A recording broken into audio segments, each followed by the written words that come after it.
உயிர் துடிப்பு எங்களுக்கெல்லாம் வந்து அவர் நாங்கள் இழந்துட்டோம். நாங்கள் வந்து ரொம்ப துடிக்கிறோம். நாங்கள் வந்து தெய்வமாக நினைக்கிறோம். தெய்வமாக நினச்சதால தான் வெளிநாட்டில் அவன் டிக்கெட் போட்டு வந்தான். டிக்கெட்டு போட்டு வந்தது வந்து கும்பல் நீங்கள் பார்த்துருக்கீங்களா சென்னையில்? நான் திருச்சி. இந்தமாரி கும்பல் இறந்ததுக்கு வந்த கும்பல் யாருக்குமே வராத கும்பல் என் கேப்டனுக்கு வந்துச்சு. அந்தளவுக்கு நாங்களாம் உயிர் துடிப்பாக இருக்கோம்.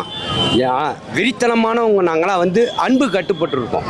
அன்புக்கு அவர் என்ன சொன்னார்னா, இப்படி தான் வாழணும், நேர்மையாக இரு, தமிழ்நாடு சொல்கிறா தலையிலேருந்து நில்றா, இப்படி தான் வாழணும்னு சொன்ன ஒரு இதனால நாங்கள் எல்லாத்தையும் அடக்கிக்கிட்டு இருக்கோம். உயிர் துடிப்பாக இருக்கீங்க, கேப்டன் மேலே பிடிப்பாக இருப்பீங்க, எல்லாம் ஓகேங்க. ஓகே, ஏன் தோக்கடிச்சிங்க? தோக்கடிச்சுன்னா மக்கள் வந்து எல்லாம் பணத்தை கொடுத்து எல்லாம் இது பண்ணுறது. பணம் ஓட்டுக்கு 500 ரூபா கொடுத்து என் கேப்டனை வந்து உட்காருன்னு சொல்லும் போதே உடனே என்ன சொல்கிறாரு, அதை பண்ணார் இதை பண்ணாருன்னாரு. இப்போ துடிக்கிறாங்கல்ல எவ்வளோ ஜனம் வருது. அது அப்போ நினைக்கலையே. என் கேப்டன் இருக்கும்போது இது வரைக்கும் நினச்சிருக்காங்களா யாராவது ஒரு? கேப்டனுடைய முதலாம் ஆண்டு குறும்புக்கு விஜய் வரல. விஜய் தெரியுமா? விஜய் யார்? எங்கள் கேப்டனால் உருவாக்கப்பட்டது செந்தூரா பாண்டி. இல்லைன்னா வச்சுங்களேன், இன்னைக்கு விஜய் வந்து இன்னைக்கு வந்து இடத்துல வந்து நானும் இங்கே பாருங்க, வடிவேல் பேசுனதுக்கு நாங்களாம் விரித்தலமாக இருக்கோம். வடிவேல் பேசுனதுக்கு வீடு தேடி சண்டை அடிப்போம். இப்போ வந்து விஜய் வரலன்னா அந்த செந்தூரா பாண்டி இல்லைன்னு வச்சுங்களேன், விஜய் யாருன்னே தெரியாது. ஒரே விஷயம்னா, எங்கள் கேப்டனை பற்றி பேசுறது எவனுக்குமே அருகதை கிடையாதுண்ணா. எங்கள் கேப்டனை பற்றி பேச முதலமைச்சர் ஜெயலலிதா அம்மா யாரும் எழுத்து பேசியிருக்கா? கலைஞர் கூட அம்மையாருன்னு சொல்லுவார். சட்டசபையில் எதுக்கு துருத்துனாரு? பொதுவாக பேசினார், மக்களுக்கு செய்ய நினைச்சவர். அவரே வந்து இன்னைக்கு வந்து ரொம்ப இன்னைக்கு வந்து நாங்களாம் வந்து இப்போ அன்னைக்கு செத்தப்பெல்லாம் வந்து நாங்களாம் என்ன துடித்தோம். இந்த மக்களை பார்த்துருப்பீங்க, இந்த சென்னை பார்த்துருக்கோம். இவரோட கும்பல் எவ்வளோ கும்பல் வந்துச்சுன்னு. எம்ஜிஆருக்கு கூட அந்தளவுக்கு கும்பல் கிடையாது. ஜெயலலிதாவுக்கு வந்துச்சா? இவருக்கு வந்துச்சா? கலைஞருக்கு வந்துச்சா? என் கேப்டனுக்கு எங்கே வந்துச்சு கும்பல் மேலே? ஒரு நாளாக திருச்சி ட்ரெயினில் இடம் இல்லை, பாத்ரூமில் உட்காந்துட்டு வந்தேன். என் கேப்டன் செத்ததுக்கு ஆளை கூட்டிகிட்டு வரேன். ஆள் இல்லாமல் ஒருத்தரை 3000-4000 செலவு பண்ணி கூப்பிட்டு வந்தேன். நான் உண்மையிலே சொல்கிறேன், என் கேப்டனை பற்றி பேச இந்த ஆட்சியிலே எதுவும் அதிகாரமே இல்லை. உண்மையிலே சொல்கிறேன். நேற்று அமைதி ஊர்வலம் நடத்துறதுக்கு அனுமதி கேட்டிருந்தாங்க. இதை எப்படி பார்க்க நாங்கள் அதுக்கு பதில் சொல்லட்டுங்களா? அவர் என் கேப்டன் இருந்ததுனால வச்சுங்களேன், வேற கணக்கு. மற்றவங்க சிஎம் இருந்தாலும் அவர் சப்போர்ட் கொடுப்பார். அவர் இப்போ என் கேப்டன் இறந்ததுனால இன்னைக்கு வந்து அவங்க வந்து எல்லாமே இது பண்ணுறாங்க. எதை பண்ணால் நாங்கள் கவலைப்படலாங்க. இன்றைக்கி சொல்கிறேன், கல்யாண மண்டபத்தை இடித்தாங்க, எல்லாம் பண்ணாங்க. அதை பற்றி கவலைப்படல. மக்களுக்கு இன்றைக்கி சரி நல்லது செஞ்சுக்கிட்டு இருக்கவர் என் கேப்டன். எங்கள் உயிர் துடிப்பு அது. மண்டபத்தை இடித்தார், எல்லாமே இன்றைக்கி வந்து அன்னதானம் எந்த இதில் சமாதியில் வந்து இந்த இதில் வந்து சமாதி தண்ணி கிடைக்குங்களா? தண்ணி கிடைக்குதா? கோச்சிக்காதீங்க. ஒரு தண்ணி கிடைக்குமா?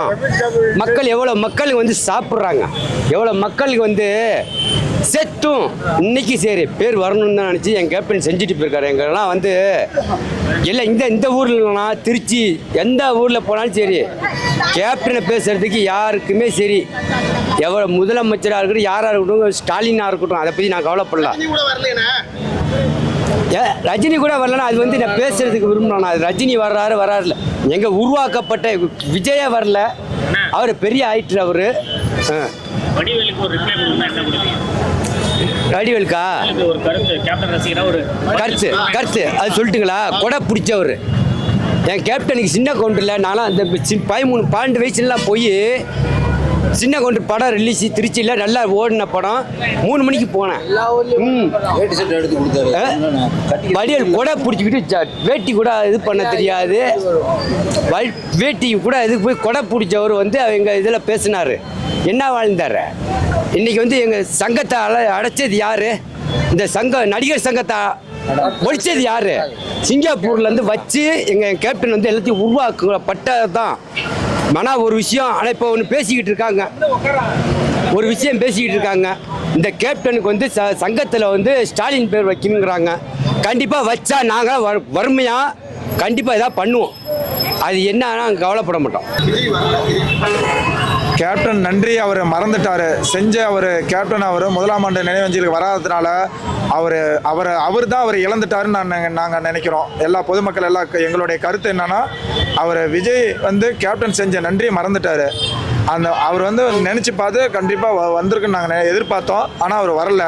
அவர் தான் வந்து கேப்டனுடைய கிடைக்க அவர் தான் வருத்தப்படணும். நேற்று பார்த்தீங்கன்னா முதலாம் ஆண்டு குரு பூஜையை முன்னிட்டு பேரணி கேட்டிருந்தாங்க. இதுக்கு அரசாங்கம் அனுமதி கொடுக்கல. இதை எப்படி பார்க்குறீங்க? இது வந்து பொதுமக்கள் வந்து இப்போ கேப்டனுடைய முதலாம் ஆண்டு நினைவஞ்சலிக்கு கண்டிப்பாக அனுமதி கொடுத்துருக்கணும். கடைசி நேரத்தில் அவங்க கொடுக்க மறுத்ததுக்கு வந்து நாங்கள் வன்மையாக கண்டிக்கிறோம். பொதுமக்கள் எல்லாரும் சேர்ந்து நாங்கள் வன்மையாக கண்டிக்கிறோம். ஏன்னா நாங்கள் எதிர்பார்த்தது வந்து கேப்டனுடைய அமைதி ஊர்வலத்தை தான் எதிர்பார்த்தோம். ஆனால் வந்து அரசாங்கம் வந்து அந்த அமைதி ஊர்வலத்தை எதிர்பார்க்காத எங்களுக்கு தடங்கல் பண்ணி இடையூறு தான் ஏற்படுத்தினாங்க. பொதுமக்களுக்கு வந்து பாதுகாப்பு தான் அரசாங்கம் கொடுக்கணுமே தவிர பொதுமக்களை வந்து வழிமறித்து தடுக்கணும்னு நினைக்கிறாங்க. இது வன்மையாக நாங்கள் பொதுமக்கள் கண்டிக்கிறோம். பொதுமக்கள் பாதுகாப்பாக இருக்கணுன்றதுக்காக தான் இந்த பேரணி வந்து வேணான்னு சொன்னாங்க. ஏன்னா வந்து கூட்டம் அதிகமாக இருக்குது, எங்கேயாவது அசம்பாவிதம் நடந்துருன்றதுக்காக தான் வேணான்னு சொன்னாங்க. வேணும்னு தடுக்கப்பட்டதா இல்லை அசம்பாவிதத்தை நினைச்சு தடுக்கப்பட்டதா? வேணும்னு தான் அவங்க தடுக்கப்பட்டது. அது அவங்க வந்து அமைதி ஊர்வலமாக வரணும்னா அவங்க வந்து பாதுகாப்பு கொடுத்துருக்கணும். பாதுகாப்பு கொடுக்கறது வந்து அரசாங்கத்தோடைய கடமை. அது அவங்க தான் தவறிட்டாங்க. ஏன்னா வந்து ஏற்கனவே இவங்க வந்து அனுமதி கேட்டு கொடுத்தாச்சு நம்ம கேப்டனுக்கு. அது அரசாங்கம் வந்து வேணும்னே செஞ்சது. இது கொடுமை. இது பிற கட்சிகளுக்குலாம் அப்படி பண்றாங்க. கேப்டன் இருக்கும்போதுலேருந்து இதே மாதிரி ஒரு நிலை தான் இருக்காது. கேப்டனை சொல்லியே எல்லா கட்சியுமே வந்து ஒவ்வொருத்தரும் கேப்டன் நல்ல மனுஷரை மாமனிதரை இந்த நாடு இழந்துருச்சுன்னு தான் நாங்கள் சொல்கிறோம். ஏன்னா எங்கள் கோயிலுக்கு வந்து இன்னைக்கு லட்சம் மக்கள்லாம் வந்து கொண்டு இருக்கிறாங்க. எந்த ஒரு இந்த தமிழ்நாட்டில் இருக்கிற எந்த சமாதிக்குனாச்சும் இந்த மாதிரி மக்கள் எங்கனாச்சும் வந்து சென்றிருக்கிறாங்களா? இது வந்து நாங்கள் வந்து கேப்டன் எங்களுடைய குடும்ப கோயிலாங்க நாங்கள் நினச்சி நாங்கள் எல்லாரும் இப்போ வந்து சேலம் மாவட்டத்திலேருந்து வந்திருக்கிறோம். எல்லாருமே வந்து இப்போ சாமியை கும்பிட்டு தான் நாங்கள் வழிநடத்தி செல்கிறோம். இன்னைக்கு நம்ம தமிழ்நாட்டில் சென்னையில் பல நினைவிடங்கள் இருக்கு, நிறைய தலைவர்கள் நினைவிடங்கள் இருக்கு. எங்கேயாவது நீங்கள் போயிருக்கீங்களா? எல்லா நினைவிடத்துக்கும் போயிருக்கிறோம். இந்த மாதிரி கூட்டம் வந்து பொதுமக்கள் அனைவரும் வந்து பெண்களும் சரி ஆண்களும் சரி பொதுமக்களும் சரி அனைவரும் வந்து சேர்ந்து கூட்டம் வர்றது கேப்டனுடைய சமாதி மட்டும்தான். கேப்டனுடைய கோயில் மட்டும்தான் அனைவரும் வந்து செல்கிறாங்க. எந்த ஒரு சமாதிக்கும் இப்ப தமிழ்நாட்டில் எந்த ஒரு சமாதிக்கும் இந்த மாதிரி ஓராண்டு அன்னதானம் போட்டு உலக நாட்டிலே எந்த நாட்டிலையுமே அன்னதானம் போட்டு யாரும் சிறப்பித்து கொடுக்கறது இல்லை. இந்த கேப்டன் சமாதி மட்டும்தான் வந்த சென்று எல்லாத்துக்கும் அன்னதானம் போட்டு எங்களுக்கு வந்து எல்லாத்துக்கும் நல்லபடியாக அமைதியாக இருக்கிற மாதிரி மக்களுக்கு வழிநடத்தி செல்கிறார். 2026 தேர்தலில் தேமுதிக விஜயோட கூட்டணி சேரணும்னு எதிர்பார்க்குறீங்களா?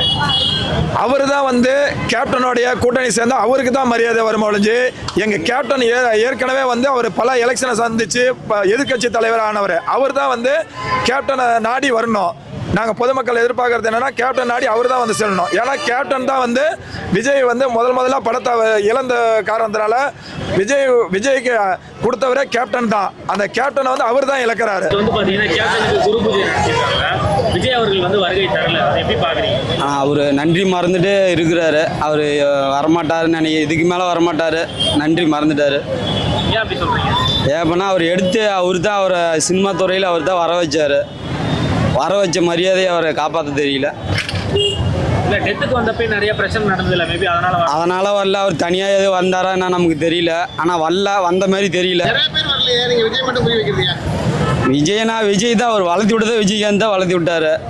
அதனால் அவர் நன்றி மறந்துட்டார். சாவுக்கு வந்தார், லேட்டாக வந்தார்ல, காலையிலே வந்திருக்கலாம்ல. பல பேர் வரலனாலும் இவர் தானே எடுத்துக்காட்டு. அவர் தான் அவர் வளர்த்தி விட்டாரு. நடிகர் அஜித் கூட வரல, அதை எப்படி பாக்குறீங்க? அவர் வந்து எப்பயும் எந்த இதுவுமே அவர் கலந்ததே கிடையாது.